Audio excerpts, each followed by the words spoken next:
I'm going to talk a little bit about my work that I did at U of M and a little bit of work that I'm doing now. I am lying a little bit. In this slide, it says February 16th. It's actually February 17th here in Japan, and it is 6:41 a.m. So if my kids happen to come into the room, that is them just being kids. So sorry about that in advance. So what I'm going to do is I'm going to give you a little bit of background on me, some of the courses that I teach, and some of the general kind of contributions that I hope to make through my research. Some of my work at U of M that I did, and then my current book project. And from there, I'm going to talk about kind of the main macro questions and the main kind of motivating micro questions. Then I'm going to unpack the case just briefly. And then I'm going to talk about existing theoretical explanations and why the puzzle that I'm trying to answer is still a puzzle. And then my main arguments. And then I'll open it up for Q&A. So a little bit about me. I'm from California. I did my undergraduate degree in economics at UC Berkeley, where I got interested in part, well, certainly in economics, in transition economics. I did some work on the Sunshine Policy, South Korea's policy under Kim Dae-jung towards North Korea. And I found out that one, it's really, really interesting from an intellectual standpoint. And there's a lot of kind of low hanging fruit. And I thought I also enjoy it, the culture, the food, the language, and so on. So I thought that I could make some contributions there. So that was what I started to do. From Seoul National University, after some language training, I had the privilege of going to the University of Michigan, initially working with Professor Wu, who gave me a tremendous amount of support, also from the NAM Center, what became the NAM Center. My main area within political science is comparative politics, international relations, and then a cognate in East Asia. From U of M, I accepted an assistant visiting professorship in Tokyo. And then my wife and I decided that we're going to actually stay here in Japan. My wife, by the way, is from Japan, and she's also from the Kansai region, so Osaka, Kyoto, Nara. And I was offered a tenure position here, so that's where we have been since. Kansai Gaidai is located in a place called Hirakata City, which is kind of akin to California's Bakersfield. So it's not so interesting. It's kind of a commuter hub. But what is kind of interesting, especially from kind of Korean-Japanese relations standpoint, is the fact that they have the Baekje family ruins. So with the fall of the Baekje dynasty, they actually absconded over here to Japan, and this is where they set up camp. And so that's kind of interesting just from a historical standpoint, and it's kind of a slightly inconvenient reminder to those who have these kind of conceptions of kind of a single especially royal Japanese bloodline, because they obviously intermingled. So Hirakata is not so interesting, but where I live is fantastically beautiful. So I live in Katanoshi, which is about 8 to 10 miles away from the center of Hirakata. And it's nice and it's tranquil. And it's great because when I go back and forth to Korea, in part because of the work that I do, it's fairly chaotic, fairly stressful. So having close proximity is nice, but also having a place to kind of relax is also nice. So if anyone is interested in kind of a nature tour of the Kansai region when this kind of COVID situation hopefully dies down, then everyone is welcome. So standing invitation. So Japan, especially Japanese universities, they emphasize teaching, and I've taught quite a lot. I kind of joke that many of those classes I'm actually qualified to teach. I do enjoy teaching, and one of the reasons why there's a lot of different classes there is because I'm given a little bit of freedom to choose the classes I want to choose. And when I start getting bored with teaching the same subject over and over, I can switch over and do that. But in addition to kind of contributions to the classroom, I'm also interested in kind of still continuing to live in the world of ideas. So probably in Japan, there is not enough pressure oftentimes to publish, where in the US, there might be slightly too much. So I have to kind of stay motivated on my own. And it's fairly easy when the topic you choose is really important to you, and you have to have some kind of dedication to it. So what am I interested in? Well, largely I'm interested in contributing to literature concerned with state and non-state-based violence. I'm concerned with literature, right? That looks at the causes and consequences of regime types, of types of democracies, types of dictatorships. And also with, if I want to understand the first two on there, then I also have to understand something related to political and bureaucratic corruption and how we actually might conceptualize that, how we might actually be able to measure it. And then this is not rank ordered, right? So I am also, in addition to the three above, I'm interested in Korean politics and also East Asian politics. So from U of M, so what did I do there? So I went to U of M not knowing exactly what my dissertation topic was going to be, which I think that's the way it should be done, right? So I was interested in violence. I'm interested in state development. So I wanted to develop a question on that, and I developed this in part with the help of Professor Wu. And the question I have is related to state development. So why cooperation? Why is it puzzling? So when I'm talking about cooperation, I'm talking about state actors and non-state specialists in violence, and I'm talking about in developed environments or in developed polities. So in terms of state development literature, that's puzzling because the very definition or the typical definition of a state is kind of a very Bayesian approach, or usually a very Bayesian approach. That's where people start, and that is essentially an entity with a monopoly over the means and use of violence within a given territory. So there are certain questions about what is meant by monopolization and what is meant by legitimacy. Some people relax it and say, well, it's just a more or less a comparative advantage.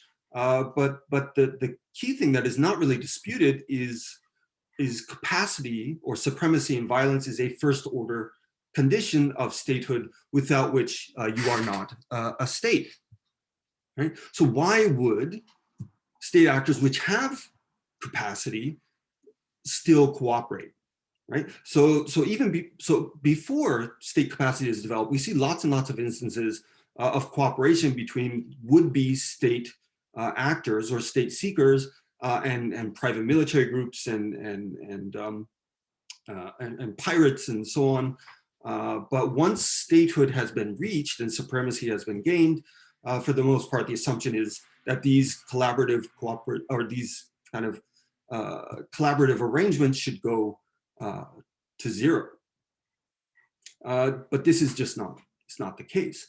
And a lot of my work, I use Korea as one of the main cases. And part of that is just because some of the work that I do can only be done in Korea, just in terms of kind of methodology. But this is not about Korea. This is a fairly ubiquitous, kind of widespread phenomenon. So my hypothesis developed was essentially this type of tolerance or at times sponsorship of non-state violence operates on a normative framework. So what's going on there? So it's not a logic of capacity, right? They have capacity. But what about their relative levels of autonomy, especially from society? Right? So when we're talking about autonomy, so very generally we can talk about autonomy of the state from societal forces. right? Their relative ability to ignore or not what society wants. And in a democracy, it changes that, right? It forces them to acknowledge these pluralistic preferences. So the continue with the mechanism, right? What I found that is that we have kind of in an emerging democracy or in the process of democratization or reduction of state-based autonomy, we see civil society punishing the state for not providing public goods, things like cheap housing, things like cheap prices for this emerging middle class, which is the requisite, at least the theory, right? The requisite for a healthy democracy. So punishing them if they don't, but also threatening to punish them, the state, for the methods used to bring about these goods. So punishing them for illiberal violence. So the solution is implicit, or at times, that should be times, explicit outsourcing of coercion, and where and when and how they do is a function of politics, is a function of power. So the methodology I used, it would have been great if I had all this wonderful data and I could just run it on Stata and I could stay in the lab, but I just didn't have that luxury. So I actually had to go into the field and cultivate this data. So from 2009 to 2011, I was engaged in field work through a Fulbright, and I used what's called a snowball technique, where my initial contacts were used to expand. I had a lot of contacts to begin with, and I've end up with even more. One of the benefits of going to U of M, before I left for Korea, one of the former ministers of justice from Korea, Kim Jong-gil, was in Michigan, visiting at the law school. And in addition to getting to know him and benefiting from that, I was also able to benefit from his extensive contacts in Korea. So I was able to meet with prosecutors and police and politicians. So basically I had, through Minister Kim's connections, I had access to kind of the public side of the equation. Otherwise, they wouldn't have given me the time of day. So out of this, I was able to develop my dissertation, and some people found it interesting. So I did a couple of interviews, one of which was on the BBC. And after that, I got a call or an email from a publisher that said they wanted to publish my book. They wanted to publish both the English version and the Korean version. And I wanted to hold on to the English version, or the rights for that, so I could actually update it and publish it in a university press book, which is what I'm trying to do now with my book project. I was, though, able to publish it in Korean, which is cool, because I got they got a professional translator to obviously translate it, publish it, and I was able to have that and give that to some of the people that do not speak English. And most of the people I dealt with do not speak English, do not have any interest in speaking English. So that was kind of nice, but I kind of want to continue to move forward. It's kind of funny is I was just listening to a tribute to Ezra Vogel. He's a great scholar, recently passed away, and his son was mentioning that unlike his father, Ezra Vogel, Stephen Vogel mentioned that most scholars, they typically write their dissertation, and then they rewrite their dissertation, and then they rewrite their dissertation. And I was thinking, well, that's kind of like me, but it's true. But I hope that I'm still contributing something, and I'm adding something new and more rigor and more nuance. And I still think that the question of violence and democracy obviously has not been fully answered. Obviously, and never will be, but it's kind of this process, this ongoing process. So the methodology, a little bit more on that. What I did, a process analysis of outcomes, looking at debt collection, illegal goods and service market regulations, and extralegal violence by legal entities. So under that, looking at specifically forced evictions and labor protest suppression. A lot of the data that I got, and a lot of the information that I got, I was not able to publish, at least not at that time, not at this time, because to reveal some of that information would be to put some of my those that helped me, in quasi-interviewees, subject to legal ramifications, extra legal ramifications, and so on. So I kind of had to leave that aside, but I hope eventually that I can go back and write a proper kind of ethnography.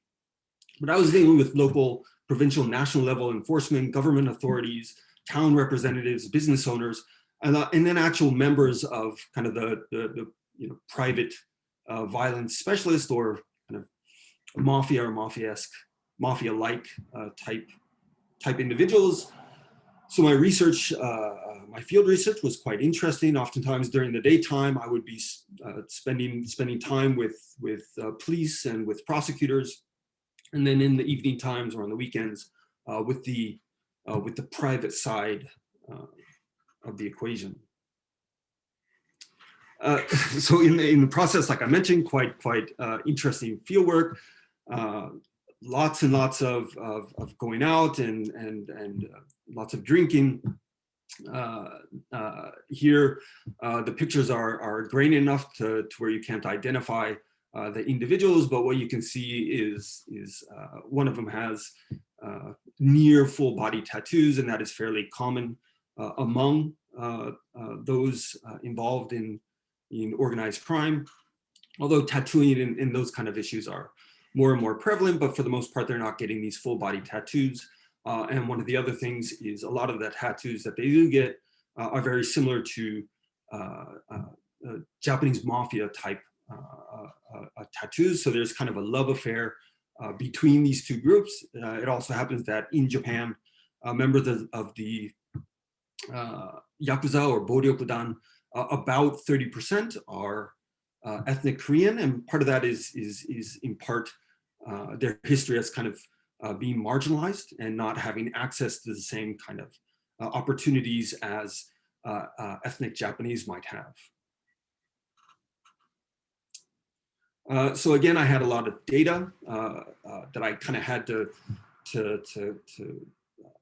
keep to myself, data on the different groups and the size of the groups and where they are and the activities they're engaged in. So I have a lot of that, just I couldn't actually publish it yet. So what is the macro question that I'm dealing with? Well, the macro question that I'm dealing with is basically what accounts for the persistence, right, of political violence despite development, despite democratization, despite what Steven Pinker argues in his really interesting book called The Better Angels of Our Nature, right? So it's a great book, and it would have been even better if he could have floated it over to the Department of Government over at Harvard, but he didn't. Seems like he didn't do that, right? So empirically, it's inaccurate, right? Which is convenient for me and my co-author, because we have some space to actually engage this question, and we talk about this, right? This kind of continuation and adaptation of violence in our 2019 paper, Adapting Violence for State Survival and Legitimacy. And we're obviously not the only ones that are engaging this question, right?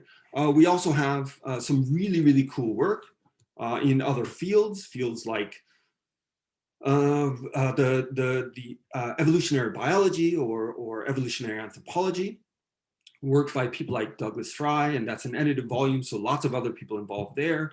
Richard Wrangham at Harvard does some really cool work where he's looking at how violence kind of changes over time and the origins of human violence. He looks at primates, he looks at chimpanzees, and he looks at bonobos, and he's saying, so both of them actually have capacity for violence, but one is more socially conducive than the other. It's kind of like hot violence or emotionally based violence, or reactionary based violence, as opposed to premeditated violence or calculated violence. So his question is actually, how does that emerge? And there's a lot, like I mentioned, it's a lot of great work, but not enough that's kind of looking at the political ecology, the kind of environment which is shaping these incentives. So that's kind of where I'm trying to kind of build into. So in terms of the micro, I'm still focused on cooperation, right? Looking at what's referred to as the gray zone of state power, right? So you have on one side, you have kind of the public side, right? So you have public enforcement, so professional police, military, and so on. They're legitimate and they're centralized in terms of their relationship to the state, to their side. We have legal by statute, and they're given the right to operate through the state. So legal private military companies, private security firms, and so on. And then below them, you have groups that are involved in illegal activities. And in a perfect world, they would be separated, but there's obviously this intersection. And that intersection creates kind of a convenient space for the state to operate, right? Or to cooperate with them by having a little bit of plausible deniability. Some really cool work on that. Routine politics, violence in Argentina, the gray zone of state power, that's where I got it from, by Javier Ayero, I believe his name is pronounced. Some other really interesting work done by Tony and Beck, where they look at the post-Civil War era in the South, and what's that talking about? Well, you had these Southern governments which had reduced autonomy vis-a-vis the federal state, right? And what did they have to deal with? Well, they had to deal with labor control, 4 million new entrants into the cheap labor market, and how can they actually regulate that? And they engaged in some pretty horrible practices there. So again, this question that I have about Korea is much more generalizable in nature. Some of the work I have done, right? What accounts for the post-democratization shift in tactics? In terms of privatization, I have a paper that's been forthcoming forever, Leviathan for Sale, where I'm looking at privatization and the effect of corruption. Specifically on forced evictions, I have one in the Journal of East Asian Studies, which is looking at specifically urban redevelopment and democratization and tactics involved. And then one paper that I'm finishing up now is on suppression of militant labor, the normative calculus. So here's just a snapshot of non-state violence specialists and their relation to the state. So in the pre-colonial period, you had itinerant peddlers referred to as bubo-san, and they were used where the state was weakest for things like tax collection, for information gathering, for spying, and at times auxiliary forces. It's kind of interesting that one side of the origin of Japanese Yakuza comes also from itinerant peddlers who were performing the same kind of tasks for the state under Tokugawa. The other side, Tekiya and Bakuto, so itinerant peddlers and gamblers. So similar in the case of Korea. And when the Japanese ended up annexing Korea during the colonial period, one of the first jobs they did was to eradicate the bubo-san as any kind of real competition, or to remove them from potentially competing against the state.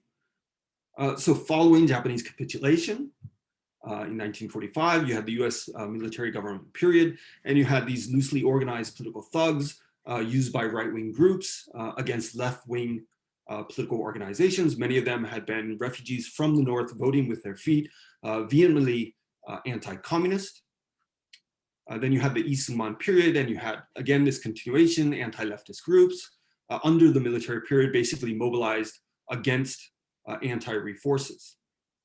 Then you had the Park Chan-hee and Chun Do-hwan periods, 61 to 87, and you had the end of what's referred to as 정치 깡패, or the political gangster, and major crackdowns during the 70s.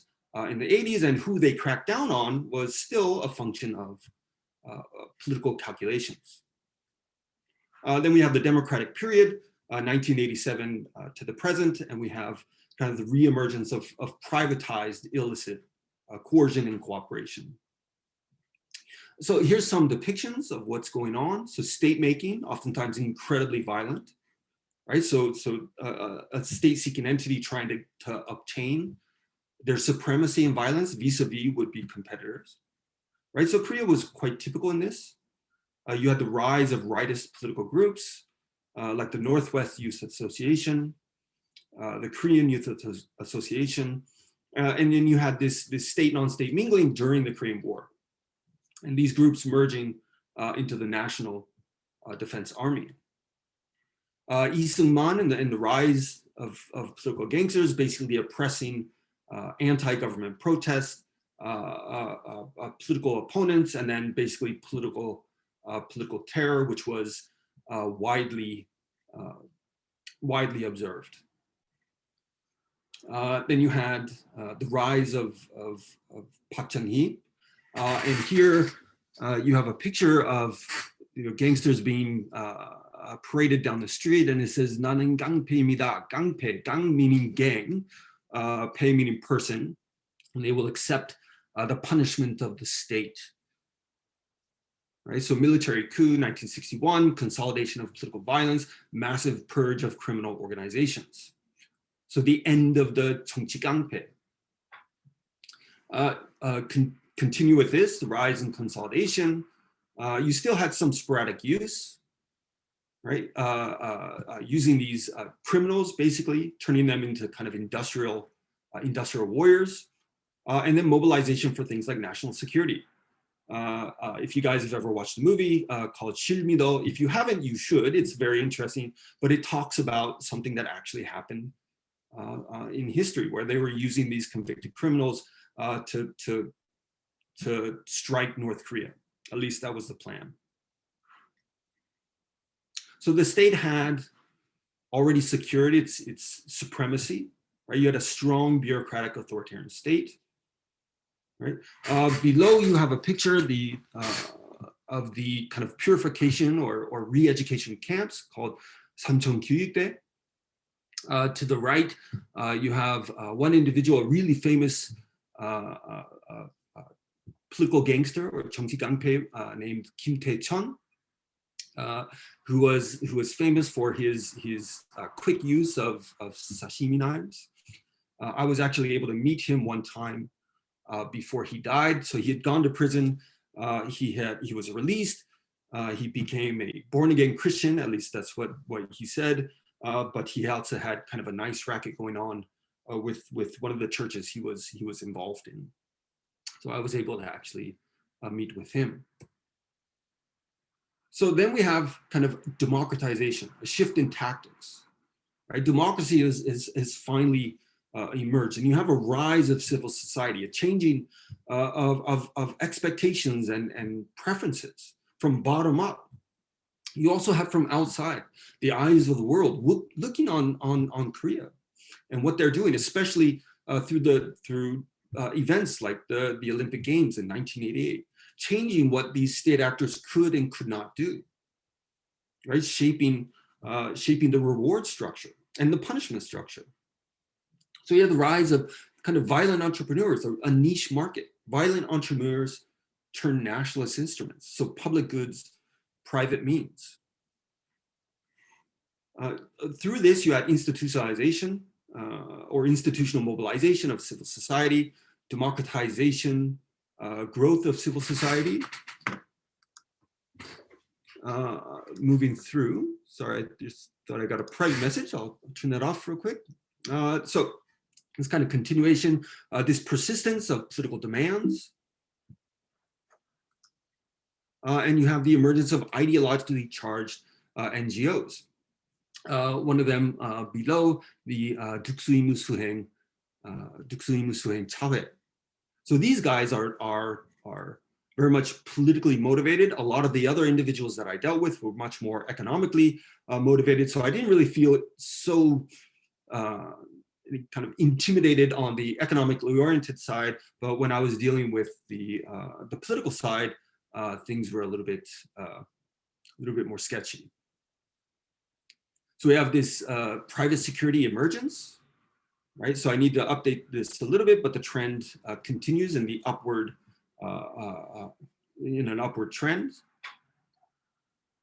One of the areas that they're focused on, like I mentioned, is urban redevelopment projects. You have the rise of groups referred to as 철거 영역 회사, those that specialize in evictions.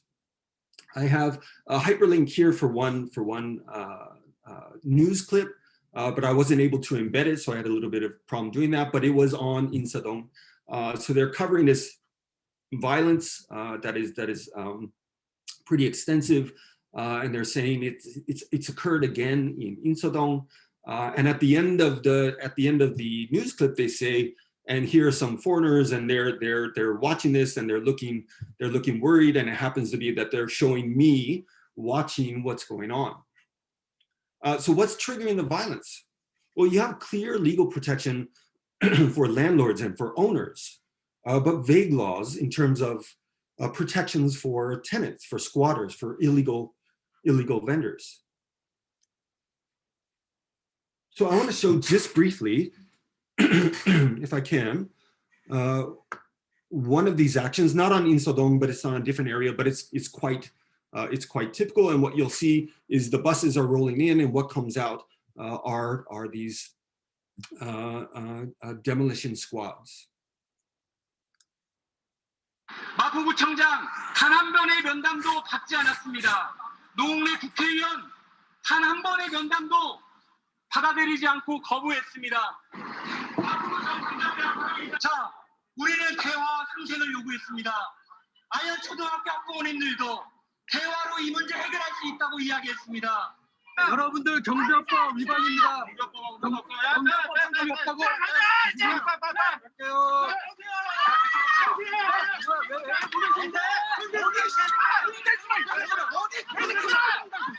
사람 몸에 손대지 마세요. 사람 몸에 손대지 마시고요. 그만해, 이거 아무나 뭐 하는 거야?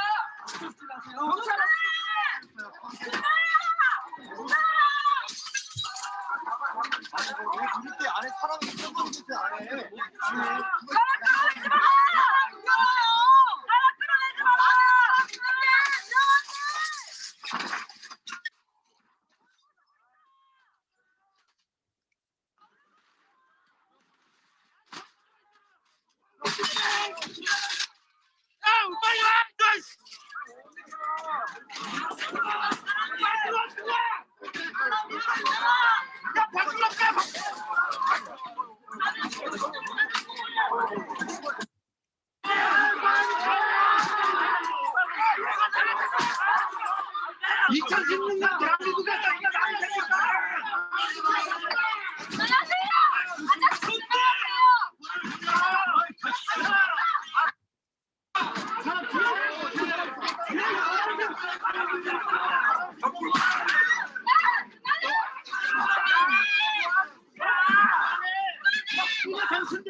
So unfortunately, we don't have enough time to watch all of that because I have to get to some other issues. But that is quite typical of what goes on, if not being slightly tame in violence. So in addition to forced evictions, we have the issue of labor protest. So the history of labor protest or suppression, for the most part, has been done in the past, at least by the police, but that has shifted over from the police to what are referred to as kusade, or groups within companies, or save the company squads, and they work in hand these days with these private security service companies, or yonyok hwesa. So this is also quite typical. Part of this, what is leading to these protests, is the issue of irregular employees and lack of unionization, so lack of protections. Number of labor disputes increasing in Korea. The number of disputes increasing, the number of demonstrations increasing, but the level of police mobilization actually decreasing. So rather than the police mobilizing to a large extent, or to the extent that they would need to, it's these private actors. So here is just another depiction, just briefly. I'll show that, and I'm not able to control it in full mode, so I will control it from here, like so. And the sound is not available for this one.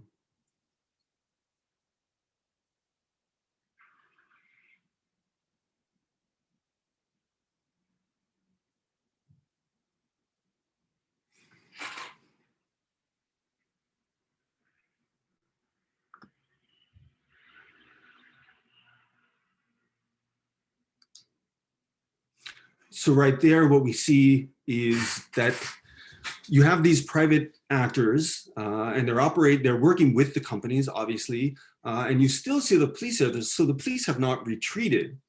They're still mobilized, but they're staying on the sidelines.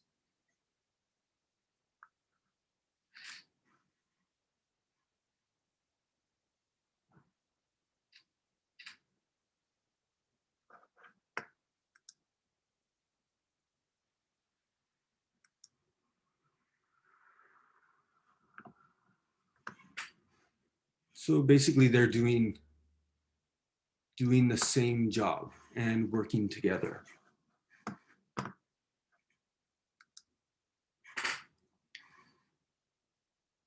So here's the image that police, or that society often has when they think about police. Here on the right side, you have riot squads, police riot squads, referred to as 백골단. So they were not afraid to use violence. So this is the image that people often have, and this is the image that the police is trying to portray now.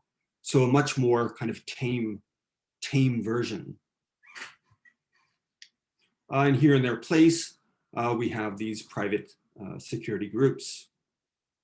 And here, one member of the Democratic Labor Party says controlling labor through service companies is good for all, the police, the employers, and the companies themselves, because the police can have their hands clean and the employers can be free from responsibilities while the service companies earn substantial profit.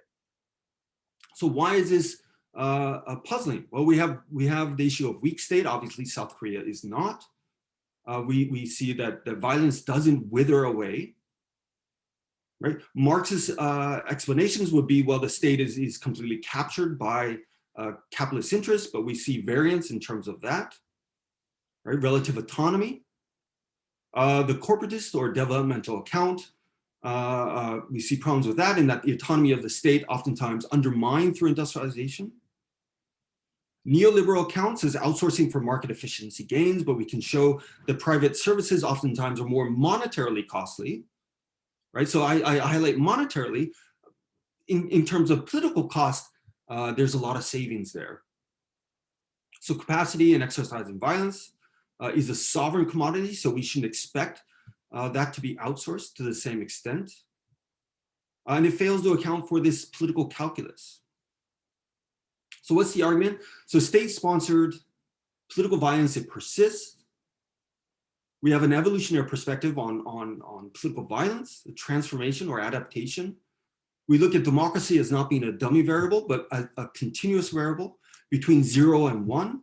And we have variance within the state existing of authoritarian enclaves, even in the strongest democracies. Who are the targets of this private violence? Well, oftentimes those that are marginalized, those that have the least access to democracy, those that enjoy the least quality of democracy. And then we see incomplete outsourcing as a result of kind of this normative rationale. So we have the progressive leftist civil society seeking to mobilize this latent middle class, the state seeking to keep them from mobilizing. Whether they do or not is a function of level of politicization of any one event. And non-state actors act less as kind of a politicization multiplier than do state sources of coercion, which is created this kind of niche market for these private firms.